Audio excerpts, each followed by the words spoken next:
All right, now for the rest of the program, we have this wonderful Johnny Carson set. They gave this to me because they said, we want you to be comfortable at the event, and I said I'd always had this fantasy of a late-night talk show, and this was the closest I was going to get. Next year, we're going to try to get the Roots to do the backup band. So I'm pretty excited about that. Our next guest, Our next guest is Bob Kuttner. You either know him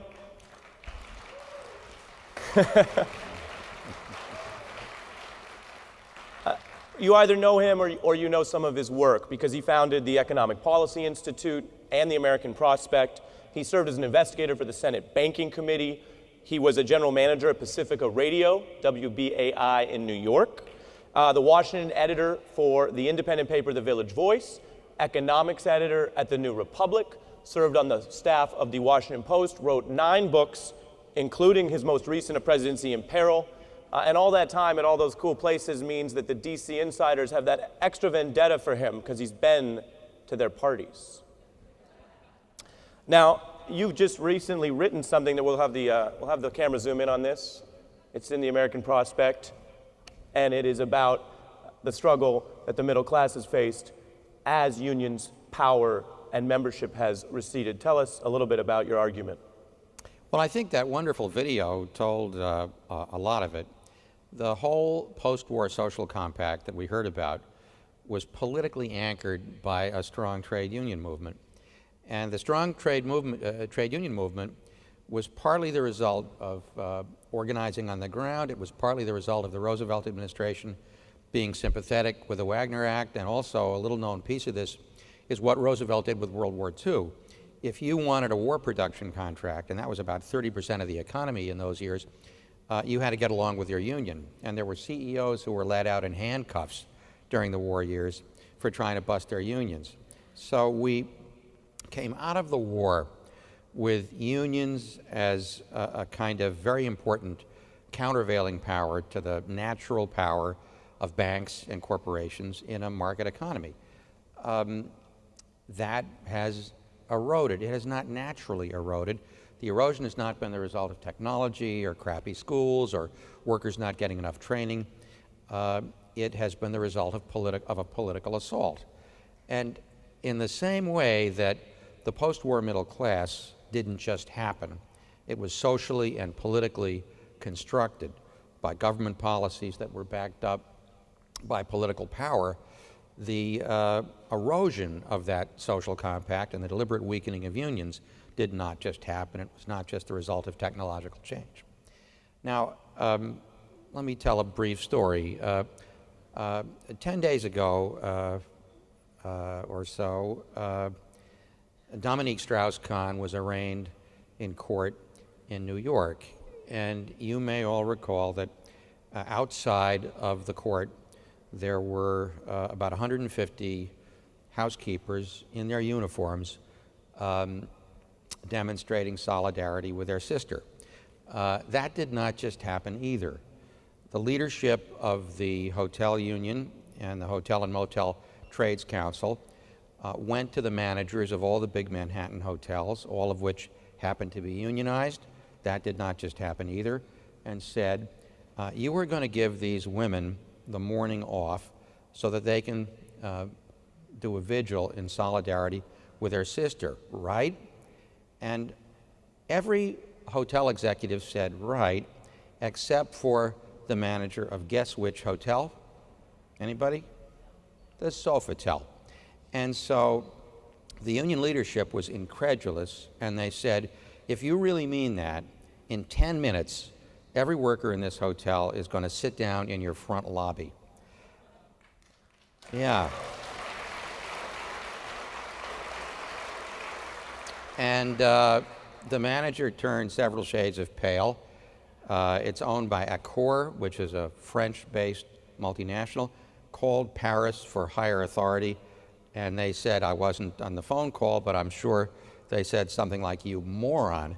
And he relented, and a delegation of housekeepers from the Sofitel were there at the courthouse. Now, what do you suppose a union housekeeper in New York City, which is wall-to-wall union, what do you suppose she makes?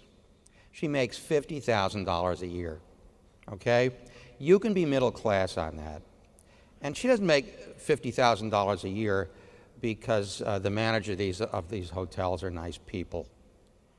She makes $50,000 a year plus first dollar health benefits because there's a strong union.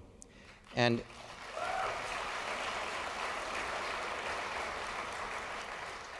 there's actually 7 strong union locals involved in the Trades Council. Now, as we shift from a manufacturing economy to a service economy, these jobs, hotel housekeeper, a janitor, security guard, the whole range of hospital jobs, these can either be middle-class jobs or crappy jobs. These can either be jobs where you have the opportunity for advancement, or they can be dead-end, high-turnover jobs. And in the same way that autos and steel and other manufacturing industry was organized in the 30s so that those could be good jobs rather than high-turnover, precarious jobs, if we're going to have a service economy that allows America once again to be a middle-class society, there's only one way that's going to happen. The Walmarts and the Targets and the non-union hotels and all of these other service jobs need to be organized. And so, now let me ask you, Bob. While that's going on, it sounds good for the people who are involved in it. You know, what are the politics of this? Why is it that that story doesn't seem to have a consensus support in the elected Democratic leadership? well, it does have a lot more support than you would think in the Democratic followership.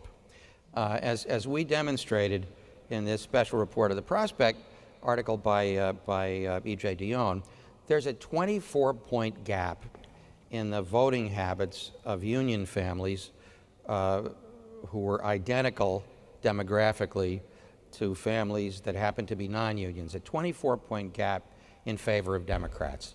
So even though the Democrats have not exactly been issuing the most clarion call, working people still know that if they join a union, they have a very different worldview. They're more likely to connect the dots between their own lives and national politics and national policy, and then they're more likely to vote for Democrats. I think the problem is, to answer your question directly, that a lot of the Democratic Party has gotten into bed with Wall Street. And they do it because Wall Street pays the freight. And as the labor movement becomes relatively weaker and Wall Street becomes relatively stronger, there's a tipping effect.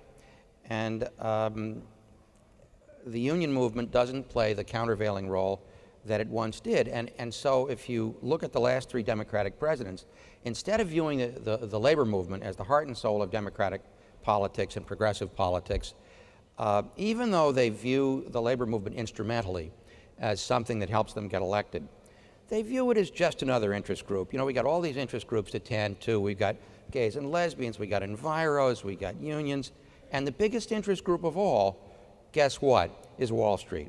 And it doesn't even get counted as an interest group because its power is so ubiquitous. So I think if we're going to change this, I want to quote Mary Kay Henry, who you're going to hear from in just a moment. When I did this piece, I interviewed a number of trade union leaders. Mary Kay is the new president of the SEIU. And she reminded me, this is all about political power. Mary Kay said, politicians are always putting their fingers to the wind, and we need to be the wind. All right. Thank you, Bob.